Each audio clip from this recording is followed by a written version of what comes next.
John Hook's Newsmaker Saturday starts now. Thanks for joining us on Newsmaker Saturday. For the next half hour, we're going to talk about a very important issue: childhood vaccinations. Arizona lawmakers right now are considering bills to make it easier for parents to get exemptions for their kids from the usual childhood vaccinations.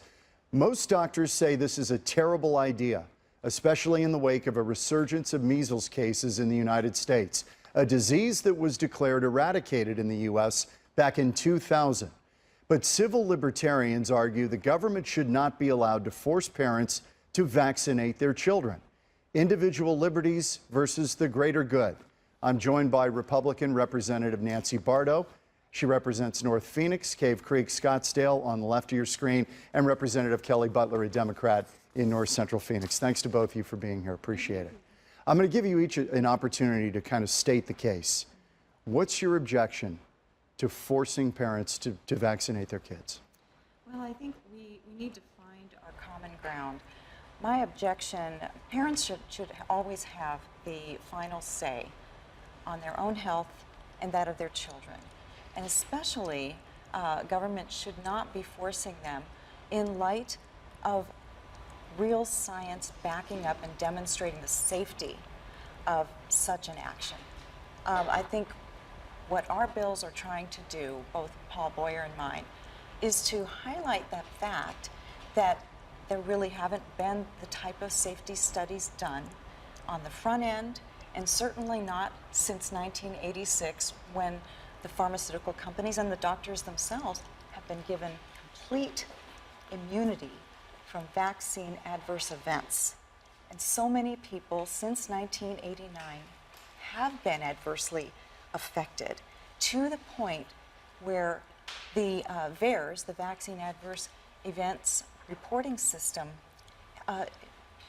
collects all kinds of data on those numbers that have been harmed.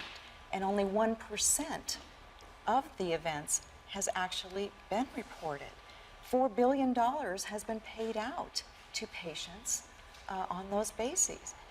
So you just say there's too many questions to compel people to vaccinate.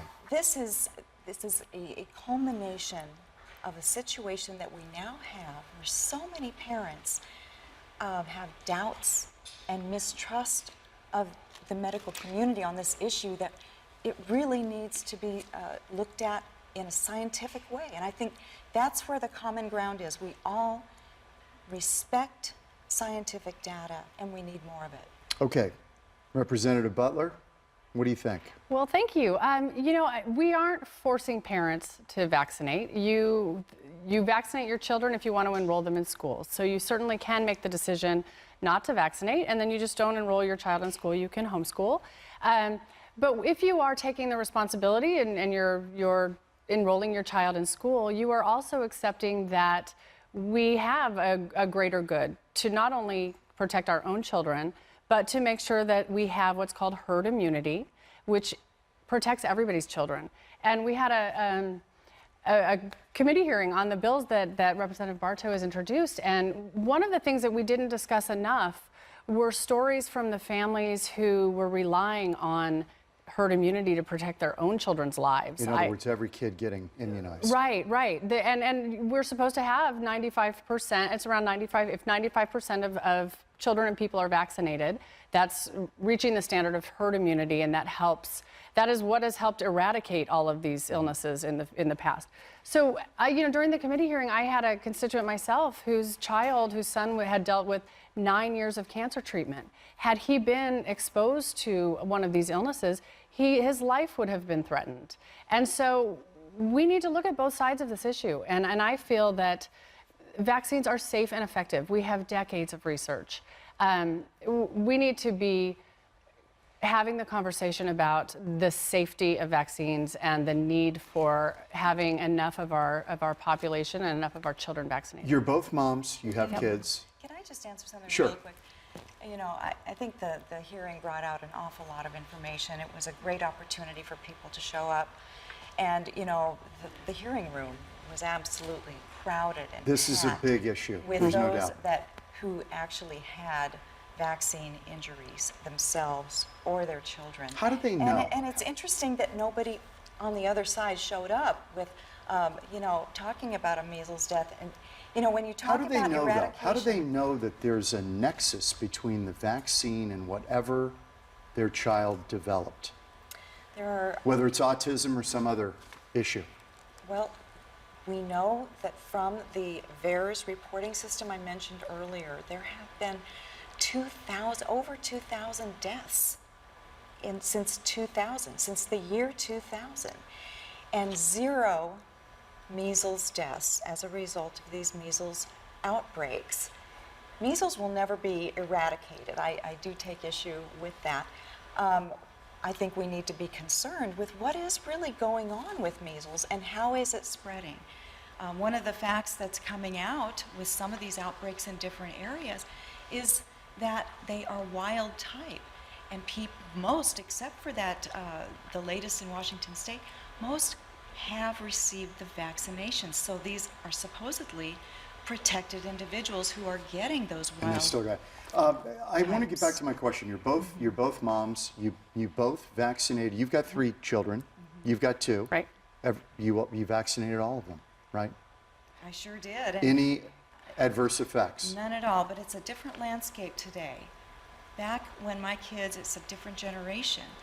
They only, back in 1983, when our children were young, they only required 7 vaccines, and that was about 23 doses. Now, before a child reaches kindergarten, they have to have 50 doses of 14 vaccines.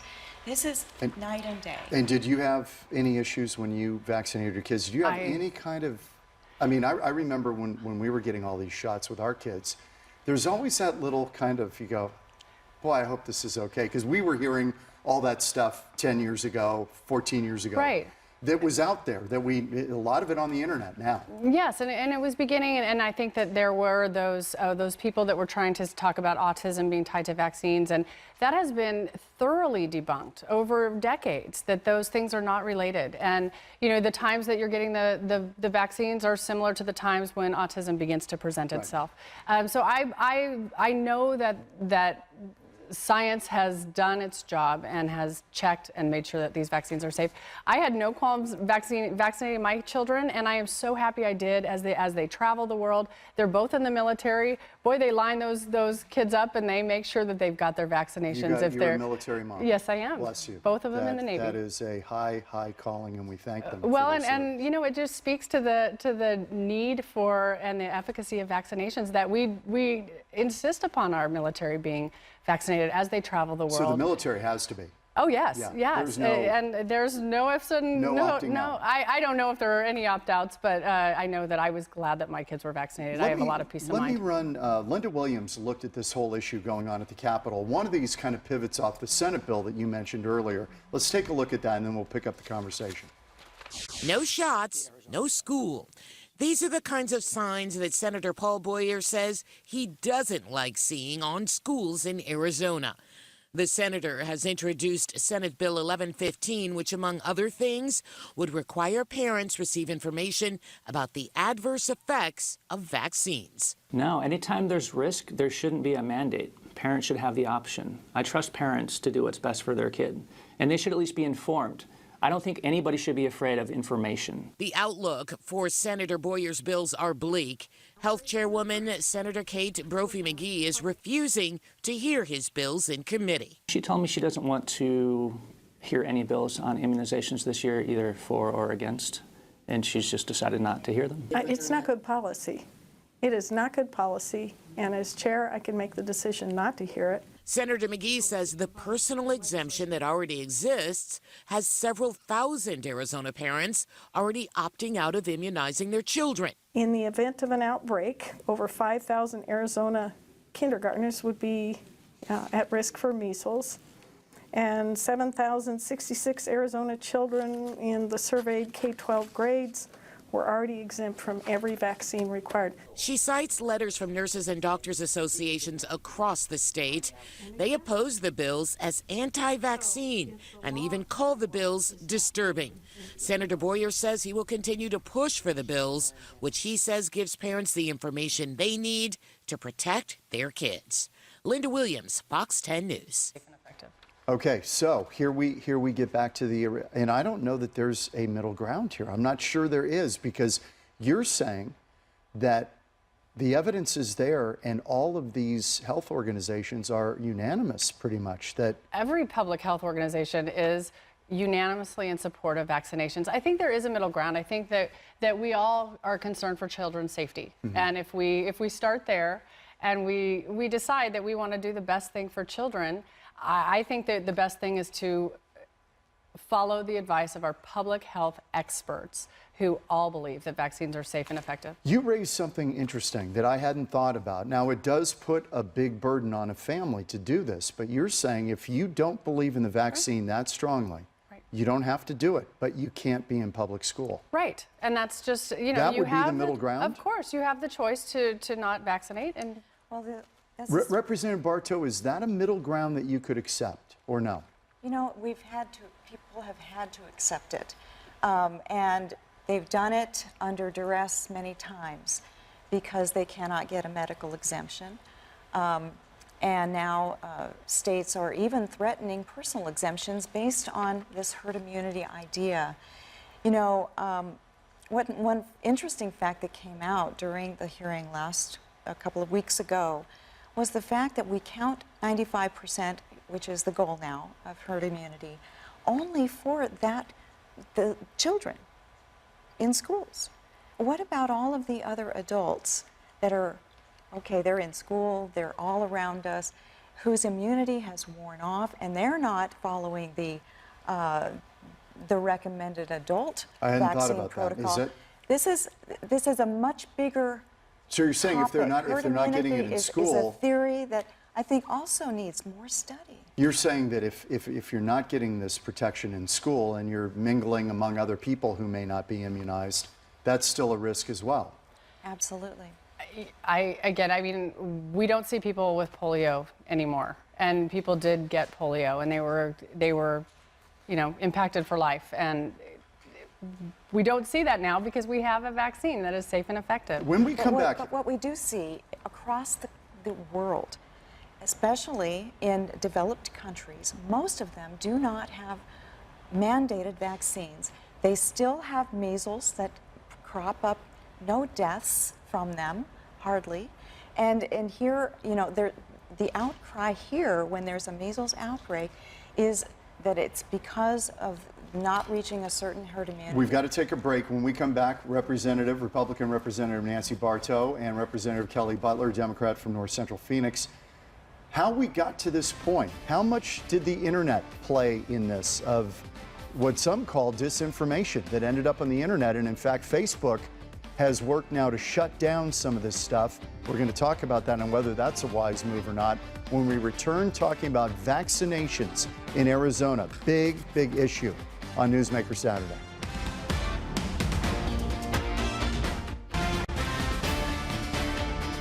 Back on Newsmaker Saturday, 17 states right now allow some type of non-medical exemption for personal, moral, or other beliefs not to have their kids vaccinated. We're talking about it with Republican Representative Nancy Barto, North Phoenix, Cave Creek at Scottsdale, and parts of Glendale on the left of your screen, and Representative Kelli Butler, a Democrat from North Central Phoenix.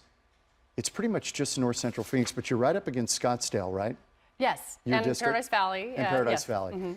Okay, so let's get back to this issue of compelling people to be vaccinated. You think that you have to do this for the public health. There's really no other option. Not only for your own child's health and your own health, but for the public health. And you mentioned 17 states allow the personal exemption. 33 don't. Right. I mean, the vast majority of states think that people should be vaccinated. I haven't looked at the map. The states that allow an exemption, are they states, red states, western I haven't states? looked at them. I don't know. I think they're sprinkled throughout the country. I think that this conversation is evolving as we see states dealing with measles outbreaks today. That more are having these conversations and should. Your kids are how old? They're 26 and 23. Okay, do you remember, I don't even know if this discussion was going on back then, about concern about vaccinations? It seems to be kind of a new thing. I don't remember being afraid for the safety of vaccines. No, I think that after the conversation around the autism link began sort of after my children had been vaccinated. How do you have kids that old? Well, thank you very much. Right. I mean, it never was something we thought about much. Right. Especially after the polio experience. I think everybody kind of said, they've got it figured out. Get your shots, and nobody questioned it. I think it was a relief to have something that would keep you safe from polio or any of these diseases.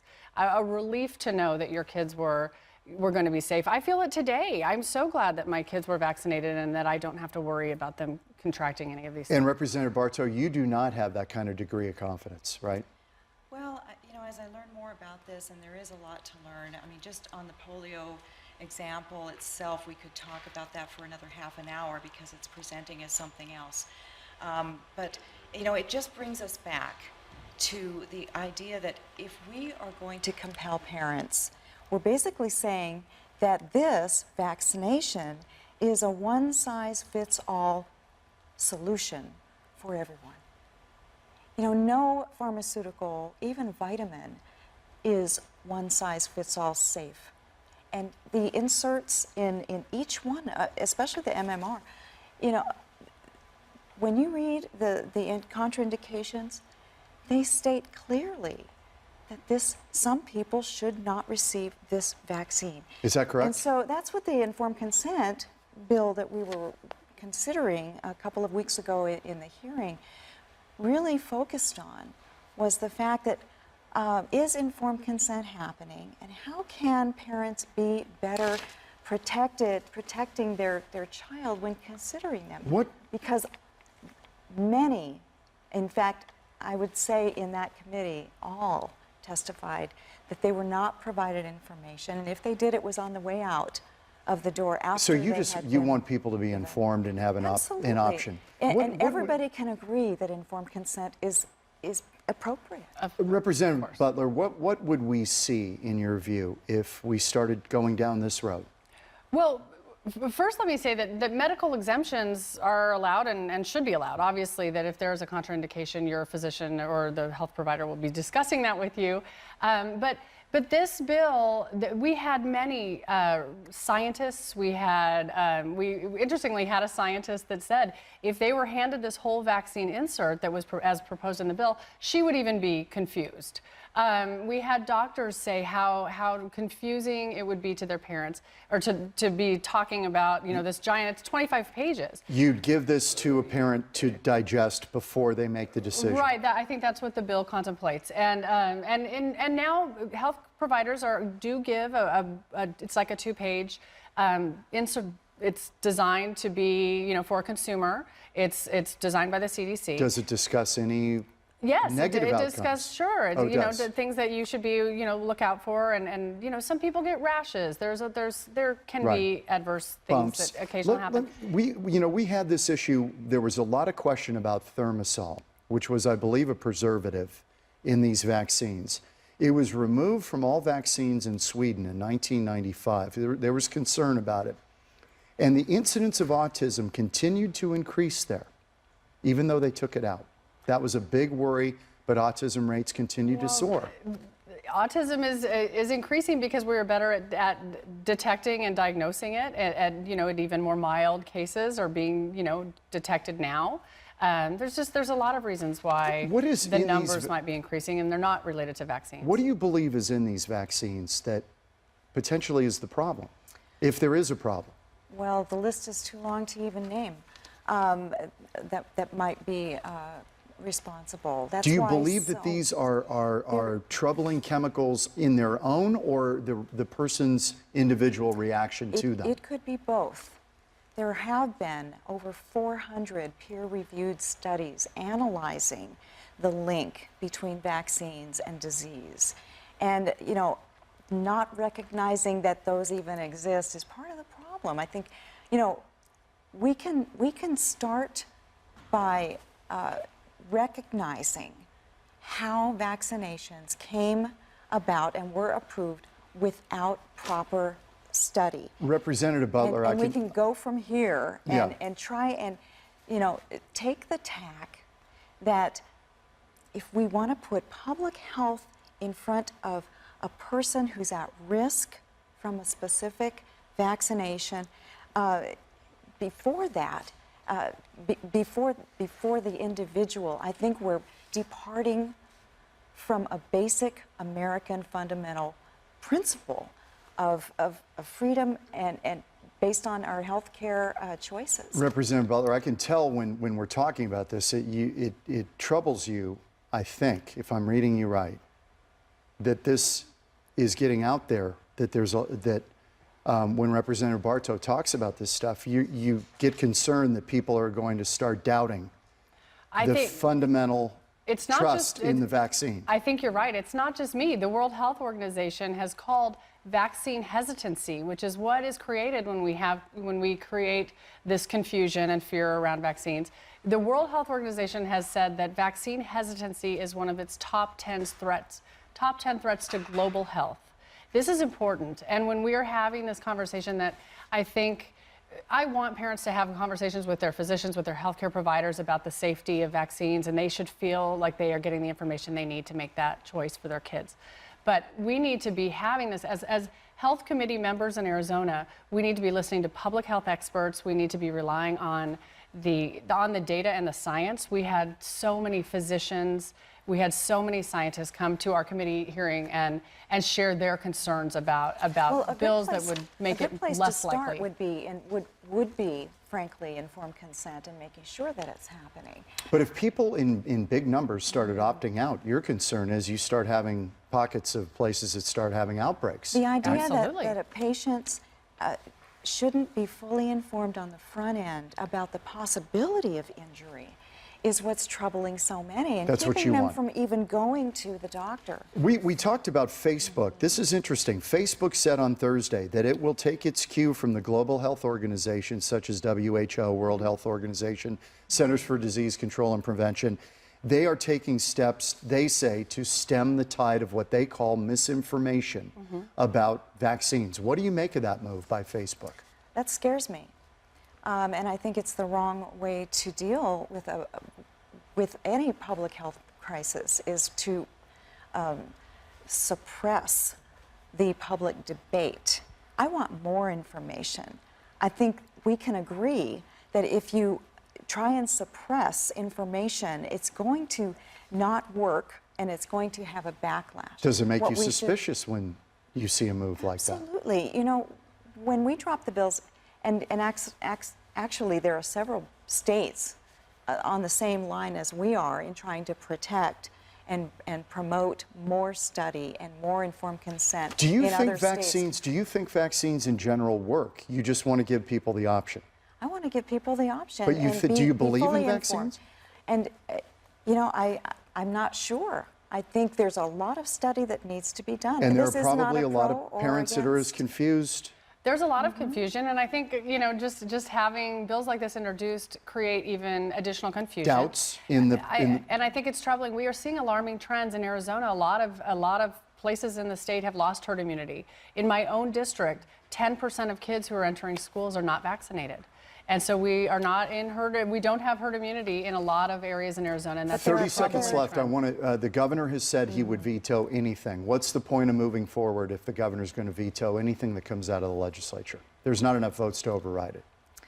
Well, I think informed consent, we can work around a stack of information by following. And it's a discussion worth having. I'm Final word? glad that the governor Absolutely. has said that Absolutely. Arizona is a pro-vaccination, anti-measles state. I agree with him. Did he surprise you in that statement? No, I think Not at he has made a good choice here and to stand on the side of science and reason. Nancy Barto, Kelli Butler, appreciate your time. It's a great discussion. It's an Thank you. important discussion for parents. We're back in a moment on Newsmaker Saturday. Appreciate you both. Thank you.